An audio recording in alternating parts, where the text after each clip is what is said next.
Ok, bonjour à tous. Donc aujourd'hui, je vais recevoir une série de questions que j'ai reçues par les internautes qui me suivent sur Instagram et je vais avoir le plaisir de répondre. Aujourd'hui, on a choisi le thème de la souffrance. On va parler de la souffrance aujourd'hui. Pourquoi est-ce qu'on souffre?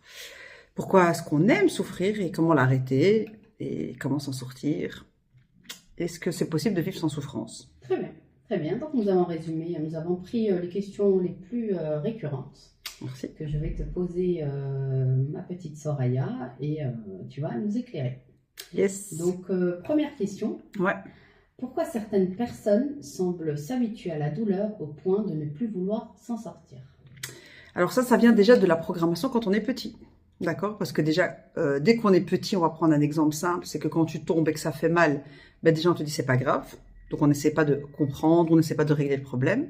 Soit on apprend à l'ignorer, soit on apprend à vivre avec, et soit on nous dit que en fait c'est normal de se faire mal, c'est normal de souffrir. Donc en fait la douleur physique quand on est petit, quand on grandit, ben on s'habitue aussi à la douleur morale, mentale, d'accord?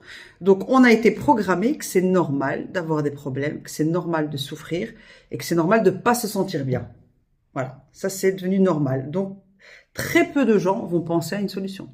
Très bien. Donc, si j'ai bien compris, quand ma fille tombait et se faisait mal, donc le réflexe de dire c'est pas grave et faire un petit bisou sur le bobo, c'est une mauvaise chose. C'est pas que c'est une mauvaise chose, encore une fois, il faut expliquer. Alors l'intention de nos parents, c'était on s'en fout d'avoir mal, c'est normal et on aura. Plutôt. On minimise. Et en fait, il y a une autre façon, c'est d'expliquer à l'enfant que ça fait partie du process. Donc déjà, par exemple, je vais te prendre la différence entre quelqu'un qui souffre de façon désorganisée et quelqu'un qui va souffrir mais qui va vouloir travailler sur lui, qui va comprendre chaque souffrance et qui va la désintégrer, la comprendre. Il est dans un process. Donc, c'est l'intention que tu mets dessus et comment tu prends la chose. Très bien, je pense qu'on a répondu à cette question. Deuxième question, peut-on se reconstruire sans avoir à revivre chaque blessure du passé? Oui, on peut le faire. Ben là, on va parler directement du subconscient. Il y a beaucoup de choses qui peuvent se régler inconsciemment. Donc, quand tu règles 10 problèmes, il y en a 8 qui vont se régler de façon inconsciente. Tu vas même pas en prendre conscience. Et il y en a 2 que tu vas travailler consciemment pour comprendre un petit peu le processus, pour pouvoir avancer. Donc, heureusement qu'on a le subconscient, parce que le subconscient, il peut traiter 100 000 problèmes, quand le conscient peut en traiter que 10. Très bien, donc si j'ai bien compris, on n'est pas obligé d'en parler pour exorciser le problème ou... J'ai pas dit ça. Ah, d'accord. J'ai pas dit ça. Vas-y, clairement. Alors, on n'est pas obligé d'en parler, non. En tout cas, il faut vraiment comprendre qu'une douleur ou une blessure, c'est vraiment comme une boule de laine, d'accord? Vraiment une grosse boule de laine avec peut-être un virus au milieu. Et il faut l'ouvrir. Il faut l'ouvrir, il faut la comprendre, il faut voir ce qu'il y a dedans, pour pas répéter la chose. D'accord? Pour pas la répéter. Donc, il y en a qui vont passer des années chez le psy à raconter. Alors, c'est pas suffisant. D'accord? Pourquoi c'est pas suffisant? Parce que quand tu parles, tu ne traites qu'avec le conscient. Donc, imagine que quand tu traites quelque chose avec ton conscient, c'est comme si tu lavais ton linge à la main. C'est très bien, il va sortir propre, mais pas à la même vitesse que si tu utilisais une machine à laver. Et la machine à laver, on peut dire que c'est le subconscient qui va laver des quantités 10 fois plus, en 10 fois plus plus rapidement. Très bien. J'ai une bonne question que je vais laisser pour la fin. Ok. On prend une autre. Est-ce que pardonner, c'est forcément accepter ce qu'on m'a fait? Alors, accepter, c'est un grand mot.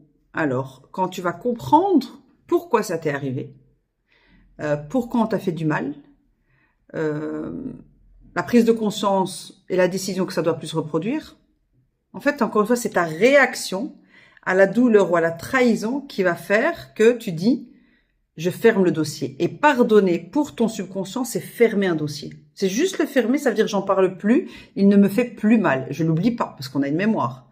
Donc j'oublie pas que tu m'as trahi, mais le dossier est clôturé. Et c'est pour ça que le subconscient, il est magique, c'est que je peux être assise avec toi en face, je me rappelle de la douleur, je me souviens du mal que tu m'as fait, mais c'est classé, c'est rangé. Et donc, je n'ai plus de souffrance. En fait, quand c'est rangé dans l'inconscient, tu souffres plus. Tant que ça reste dans ton conscient, tu restes dans la douleur quotidienne. En fait, tu le revis. D'accord? Donc, conscient, inconscient. Là, j'ai une question que j'aurais pu poser, mais elle n'est pas de moi. Est-ce que, non, c'est quoi la différence entre aller mieux et fuir ce qu'on ressent? Aller mieux et fuir ce qu'on ressent. Alors, fuir ce qu'on ressent, déjà, c'est faire semblant. Déjà, permets-moi, ça marche. Fuir ce qu'on Je ressent. moi, je suis une autruche. Donc, quand j'ai un D'accord. problème ou quand il y a une situation qui me dépasse, Très bien. mais bon, heureusement que tu existes et qu'on travaille sur ça. C'est facile de faire comme si la chose n'a jamais existé. Et Très j'ai bien. réussi à le faire très aisément, on va dire. D'accord. Alors, tu es une autruche et tu mets la tête dans le sable. Ouais. C'est magique. Mais tu es en Maintenant, train de m'aider à sortir ma tête. ok. Maintenant, sortir la tête du sable, c'est pas suffisant. Maintenant, ma première question que je pose toujours quand je commence un programme, c'est est-ce que tu veux rester une autruche dans toute ta vie, qui est très beau et très glamour, ou est-ce que tu veux grandir et devenir une belle girafe? Trop tard. Ben oui, en fait, si tu veux rester l'autruche, c'est-à-dire si tu veux rester à ton niveau de connaissance, de d'intelligence émotionnelle, bien sûr que tu peux faire ça. Tu peux te contenter de prendre des médicaments, ou tu peux tout simplement beaucoup sortir, rencontrer énormément de monde et beaucoup travailler. Par exemple, un workaholic, quelqu'un qui travaille énormément, c'est quelqu'un qui met la tête dans le sable. D'accord? Donc, la question à se poser, c'est est-ce que tu veux grandir? Est-ce que tu veux grandir professionnellement? Est-ce que tu as des projets? Ok? Et donc, tu auras besoin de cette énergie, ou bien te contenter d'ignorer les problèmes te suffit, parce que dans ta vie, tu n'as plus besoin d'énergie pour faire des choses. Écoute, Tu vois la différence? Oui, non, je comprends très bien ce que tu veux dire, mais après, il y a des sujets sur lesquels, là, on va en débattre parce que je me reconnais dans cette question. Il y a des sujets où je fais juste abstraction, plutôt un problème, je fais juste abstraction de ce problème. Par exemple, je sais pas, un problème avec un client, une mauvaise journée, ou des choses, des personnes qui peuvent sortir de ta vie. Juste faire comme si ce problème n'avait pas existé. N'ait jamais existé. Et désolé de te contredire, Soraya, mais ça marche. Ça marche. Par exemple, je vais aller dans le passé, une rupture douloureuse, je supprime le message, je supprime les photos. Oui. Et la personne n'a jamais existé. Dans ton conscient. Dans mon conscient. Mon inconscient, bien sûr, c'est autre chose, mais j'ai envie de te dire que quand tu as une blessure et que tu mets un gros pansement dessus et que tu laisses passer le temps, à 99,99%, cette blessure cicatrise. Très bien, 99,19. Mais 99. 99. tu me provoques. Après, il y a des problèmes sur lesquels on ne peut pas faire ça. Mais par contre, j'ai envie de faire un petit témoignage. Quand on a cette habitude et cette aisance à faire comme si les choses n'ont jamais existé, yes. Après sur des problèmes un peu plus sérieux, qu'un petit chagrin d'amour, on n'a pas le bon process. C'est pas grave, de toute manière qu'on l'affronte ou qu'on le fuit, on finit par oublier après quelques jours, quelques semaines. Ouais. Mais après, quand c'est des problèmes plus sérieux, yes. J'ai beaucoup de mal à gérer mes émotions. Alors, merci beaucoup tu m'as tendu une perche magnifique. Alors, les émotions, merci beaucoup, c'est comme la salle de sport. Donc, si tu veux apprendre à gérer tes émotions sur des gros problèmes et sur ce qui va arriver dans la vie, des épreuves, des challenges, tes enfants vont à l'université, gérer tes problèmes de couple, tes problèmes d'argent, c'est des gros problèmes. Si tu veux pouvoir gérer ça, va falloir s'entraîner sur les petits. Et merci, tu me tends la perche, parce qu'en fait, c'est ce que je fais quand je travaille avec quelqu'un, c'est qu'on commence par régler des choses ridicules qui peuvent te sembler inutiles à régler. Tu dis, mais je vais pas travailler sur moi pour régler ça. Non, mais on est en train de s'entraîner. Ouais. Et pour reprendre les mots d'une grande dame, on va prompter notre subconscient, on va lui apprendre à régler les problèmes. Ça veut dire que nettoyer son subconscient, c'est vider sa tête, mais surtout lui donner une recette. Tu vois? Donc, c'est en fait, et finalement, c'est qui cherche à se faire accompagner? C'est ceux qui arrivent un jour face au mur et se disent, en fait, j'ai toujours mis la tête dans le sable, mais là, impossible. Qu'est-ce que je fais? Tu vois? Ouais. Tandis que tu peux t'entraîner pendant quelques mois ou quelques semaines. Et quand tu as la méthode, tu pourras tout gérer. Donc, c'est une méthode, en fait, qui va te permettre de grandir. La question qui suit, elle est un petit peu dans le même sens. Et si j'en parle plus, est-ce que ça veut dire que c'est vraiment derrière moi? Mais ça, pas du tout. Pas du tout, du tout.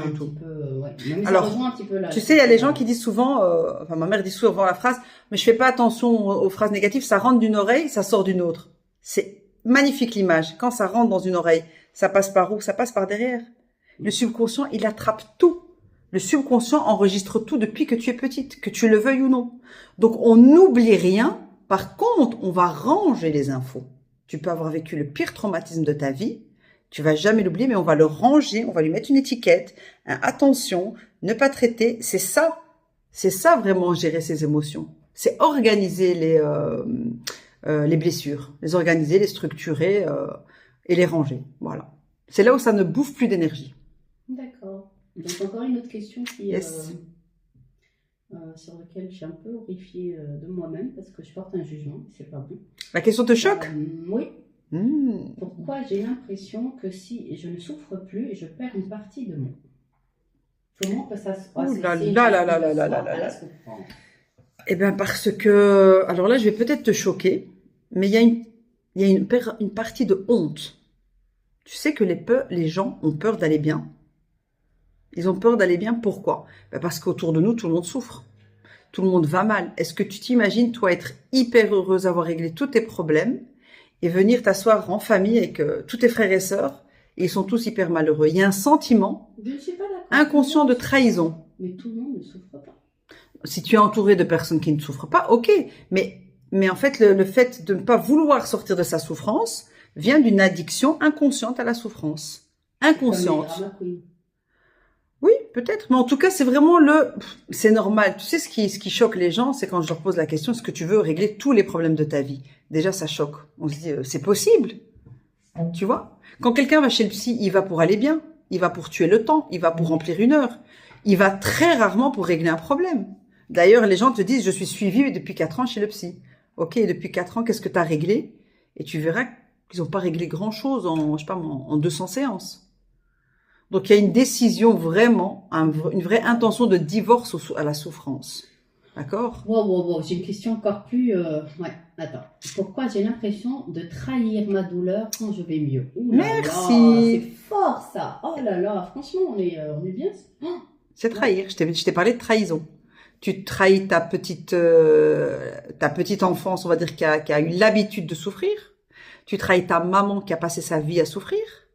Tu trahis peut-être tes grandes sœurs. Mais j'arrive pas à concevoir cette phrase. Alors, trahir, en fait, c'est couper le cordon ombilical au niveau des émotions et même au niveau de l'argent. Peut-être un jour, on en reparlera. J'ai peur d'être heureuse parce que ma mère souffre encore. J'ai peur d'être riche parce que ma mère est restée pauvre. J'ai peur, moi, de tout régler parce que ma mère, qui est la femme que j'admire le plus au monde, n'a pas pu le faire. Donc, dans mon inconscient, si ma mère, qui est la meilleure femme du monde, n'a pas pu régler ses problèmes, qui suis-je pour aller mieux? Très bien. Moi, je ne conçois pas ça, mais oui, d'accord, je peux l'entendre. On peut ne pas être d'accord, mais en tout cas, c'est par là qu'il faut passer. Il y a une question qui me parle aussi, parce que je triche un peu, je choisis les questions. À quel moment on décide que c'est assez? Ah là là, ouais. Alors, je te l'explique peut-être scientifiquement, c'est quand ton cerveau de réflexion, quand ton cerveau, tu réfléchis, s'éteint et que tu arrives à l'instinct de survie. Et malheureusement, bah, c'est un gros choc. C'est une grosse faillite, c'est un divorce inattendu, c'est la mort d'un enfant, c'est vraiment une gifle dans la vie où tu ne réfléchis plus du tout et tu te dis, ok, maintenant, c'est un one-way ticket. Je vais faire un petit témoignage, j'espère que les gens vont pas me reconnaître. Après un long mariage où ça n'allait pas, où on a eu des gros problèmes, où là, le divorce, où ma demande de divorce aurait été légitime. Ok. J'ai décidé de faire ma valise et partir à un moment où tout allait bien. La fameuse goutte. Non, même pas. Non? Même pas, c'était juste une prise de conscience en me disant c'était... Ah, je te fais vraiment un témoignage. Hein. C'est la goutte qui fait déborder le vase. Non, c'était une réflexion. J'étais assise sur ma terrasse à boire mon café, qui est le meilleur moment de ma journée. Et c'était la veille de la rentrée scolaire. Ok. Et je me dis, non, demain, ma fille reprend l'école et ça sera reparti pour un tour. Voilà, pour une année. Ouais. Ça sera reparti pour une année parce que je ne pourrais pas la déstabiliser, je ne pourrais pas... Ah, et ouais. voilà. Et à cet instant, là, tout de suite, sur ma terrasse, je décide de me lever et de partir. Ouais, ça a été très très mal vécu par l'autre personne. Bah oui, évidemment, parce que ça n'avait pas de sens. Parce que ça n'avait pas de sens. Mais dans ma tête, oui, c'était assez. Bah, tu sais, la souffrance et les émotions, ça n'a rien de logique. Donc, quelqu'un qui veut s'en sortir, ça n'a rien de logique. C'est un moment donné où tu en as assez. Moi, j'ai une cliente qui est venue vers moi parce qu'au bout de 20 ans de mariage, un jour, son fils l'a engueulé et son mari a fait un sourire. Il a juste fait Et elle a dit, là, c'était le truc de trop. En fait, pour que mon mari sourie et me rie au nez parce que mon fils m'insulte, elle m'a dit, ce jour-là, j'ai compris à quel point personne me respectait. Donc c'est émotionnel, ouais, ça n'a pas de sens. Comme il y a des gens, tu sais, qui sont pas dans une grande souffrance, on va dire, ou dans ils sont pas encore au fond du tunnel, et pourtant qui se font accompagner. Donc c'est une décision qui est très subjective. Finalement, tu sais, c'est quoi? Aller bien, c'est ton addiction, elle est quoi? Elle est à la souffrance ou au bonheur. Si tu as une espèce de réflexion, tu te dis, mais attends, moi, je dois être heureuse tous les jours. Peut-être qu'à 25 ans, tu vas prendre un coaching, te faire accompagner. Toute ta vie, tu seras heureuse parce que tu t'es dit, no way la souffrance. Puis t'en as d'autres, c'est à 50 ans. Écoute, et je vais te donner le genre de phrase que tu aimes bien. Ce jour-là, quand j'ai décidé de partir, le hasard a fait qu'une très bonne copine était présente, qui est psychiatre. D'accord. Donc, elle était là donc, par le plus grand des hasards, surtout qu'elle ne vit pas au Maroc. Et elle pose une question à ma fille, qui à l'époque avait 10 ans. D'accord. Et elle lui dit, est-ce que ta maman est heureuse? Et ma fille répond oui. Ah, ok. Elle répond oui. D'accord. Et j'étais présente. Et elle se reprend. Et elle dit, non, ma maman, elle est joyeuse, elle n'est pas heureuse. Waouh. Et au moment où elle a prononcé cette phrase, déjà que ma décision a été prise, mais à ce moment-là, je me suis dit, waouh. Sachant que... Quel âge l'enfant? 10 ans. Sachant que on ne se disputait pas, on ne faisait pas de vagues, ça ne criait pas à la maison. On était juste un couple malheureux. Tu as compris la différence entre joyeuse et heureuse? Oui. Heureuse, c'est à l'intérieur, tu es remplie. Et joyeuse, le vase, il est vide, mais toi, au-dessus, tu couvres. Oui. Donc, c'est les gens les plus malheureux. À l'intérieur, c'est les gens les plus joyeux. C'est connu. On dit, faites attention à ceux qui font rire les gens, qui éclatent de rire. C'est eux les vrais dépressifs. C'est ça. Et je vais te rajouter encore une autre phrase de ma fille, toujours. Elle m'a dit un moment, après que son père a essayé de lui parler pour me raisonner, elle me dit, maman, je sais qu'au final, l'un de vous deux sera malheureux et je ne peux pas te demander que ça soit toi. On peut dire que ta fille t'a sauvé. T'a réveillé. Oui, mais là, à ce moment-là, c'était une phrase, on était à la fin de la procédure de divorce, c'était bien entamé. Oui, mais c'est des petites phrases qui rassurent, c'est juste pour dire que des fois, on a envie de rester pour les enfants, mais à 99% du temps, il faut partir pour les enfants. Parce ça, c'est beau. Aujourd'hui, la relation entre mon ex-mari et ma fille, elle est meilleure. Parce que tu as eu le courage de penser à toi. Oui. Et qu'elle a l'exemple de personnes qui sont plus heureux. Lui, il a poursuivi son rêve, il a accepté le poste de son rêve, il est à l'étranger aujourd'hui parce que c'était son rêve. D'avoir une femme et des enfants le bloquait. Le bloquait. Et moi, j'entame une nouvelle vie où je suis heureuse et plus épanouie. Et je ne suis plus joyeuse, je suis heureuse. Heureuse, c'est pas la même chose, très bien. Et tu sais donc pourquoi les enfants sont si intelligents? Justement parce que cette intelligence émotionnelle, on l'a dès l'enfance. Oui, et elle est encore plus développée à l'enfance. Voilà, exactement. D'accord, on prend encore quelques questions? Yes. Celle qui... Vas-y. Attends, il faut que je la retrouve déjà. Non, elle était perdue. Oh là là. Il y en avait tellement. Non, je l'ai retrouvée, mais je vais prendre encore une autre avant. D'accord.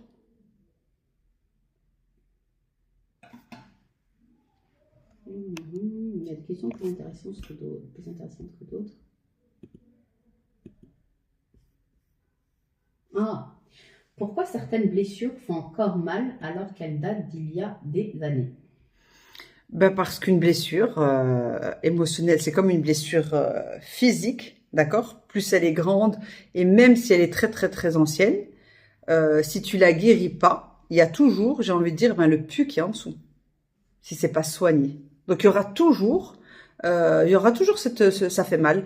C'est comme une tendinite, c'est comme ça peut être un bleu. si c'est pas bien soigné, tu sais, quand un enfant tombe au foot ou quoi, si c'est pas soigné sur le champ, ça peut rester à vie. D'accord? Donc, encore une fois, si c'est pas réglé comme il faut, ben, la trace peut rester à vie. Et parfois, je pense que tu as déjà vu des gens qui peuvent taper une crise pour un mot, une phrase. Parce que ça a appuyé là où ça fait mal. C'était un dossier qui était couvert. Tu vois, où la personne faisait l'autruche par rapport à ça. Mais il suffit que tu sortes un ou deux mots de ce sujet pour que la personne explose et tu dis, j'ai dit quoi là? J'ai pas compris. Bah, t'as touché une vieille blessure. En fait, ces blessures, il faut voir ça aussi comme des cadenas. Ça te bloque dans d'autres choses. Donc, la volonté de vouloir guérir ça ou faire l'autruche, c'est comme si tu étais une voiture avec des cordes. T'es pas obligé de couper toutes les cordes. Mais c'est toi à la vitesse à laquelle tu vas avancer dans la vie. Tu vois? Par exemple, si t'es salarié, ok? T'es salarié, que t'es pas marié et que t'as aucune responsabilité et aucune ambition. Évidemment que t'es obligé de rien guérir. T'as pas besoin d'énergie. Tu dois être au boulot de 8h à 17h. T'as ton salaire à la fin du mois. T'as pas besoin d'intelligence émotionnelle pour le couple ni pour l'enfant. Donc oui, là, t'as vraiment pas besoin d'ouvrir des dossiers, quoi. Tu vois? Très bien. Donc j'ai une question un peu plus. Donc elle dit, mon fils est très attaché à son père. Est-ce que je peux me permettre de le quitter, même si c'est mon fils qui va en souffrir? Alors bon, on va pas encourager les gens à divorcer. Non, c'est pas l'idée du tout. Non, mais encore une fois, on ne contrôle pas la souffrance. Mais si j'ai bien compris, c'est qu'elle veut comprendre si c'est dans son conscient ou inconscient, est-ce qu'il serait mal de souffrir ou de faire souffrir son enfant? Alors, je vais te répondre en une phrase et ça va peut-être répondre à ta question. Faire semblant n'arrange rien. Quelle que soit la situation. Faire semblant ne répare rien du tout. Donc, quand tu fais semblant d'être heureuse, tu ne répares pas ton enfant ou tu ne l'aides pas. Donc, ça revient au miel soit et au vinaigre. Voilà, le miel et le vinaigre. Donc, soit tu règles le problème, vraiment, tu te poses avec le mari et l'enfant, soit tu vois... Surtout, oui, avec le mari. Mais l'enfant aussi, tu lui expliques si tu veux divorcer. Il faut aussi expliquer à l'enfant. Quelqu'un qui veut divorcer, expliquer à son enfant, je vais devoir mettre mon bonheur en priorité et si je suis malheureuse, je vais jamais pouvoir m'occuper de toi. L'enfant, il va comprendre. C'est un ordre logique. J'ai besoin d'énergie pour m'occuper de toi. J'ai besoin d'être heureuse. Oui, ça revient à ce que tu me disais il y a quelques jours. Donner du miel ou du vinaigre à son enfant. C'est ça. Quand on n'a pas de miel, on peut donner de l'amour, mais c'est pas la même qualité. Voilà. C'est exactement ça. Bien. Donc là, je te pose la dernière question. Yes. Enfin, il faut juste que je la retrouve. Oh là là, elle est forte. Il y en a beaucoup? Non, oui, on a encore beaucoup, mais on ne va pas toutes les faire. Parce que souvent, c'est les mêmes questions qui reviennent. Ok. Donc, celle qui m'a le plus choquée, et si la souffrance devenait une identité, comment on s'en détache? Ouh là là, c'est fort ça. Il faut venir voir ça très très très très vite. Ben, c'est là où on parle de process. Alors, imagine que tu as laissé un cadenas fermé depuis que tu es petite. Imagine chaque jour un cadenas. Il faut vraiment visualiser c'est quoi une souffrance. Donc quand quelqu'un me dit je veux faire 2-3 séances, moi je veux bien. Mais mathématiquement, un cadenas par jour depuis ton enfance, depuis l'âge de 10 ans. Si tu as 40 ans, ça fait 30. 30 fois 365, on est sur 9000 petits cadenas. Eh bien, il va falloir apprendre, pas les ouvrir, mais apprendre à les ouvrir pour que ton inconscient commence à le faire tout seul, pour qu'à un moment donné, ça devienne exponentiel, pour que tu commences à te débloquer automatiquement. Mais il faut prendre une espèce d'habitude à désinstaller la souffrance.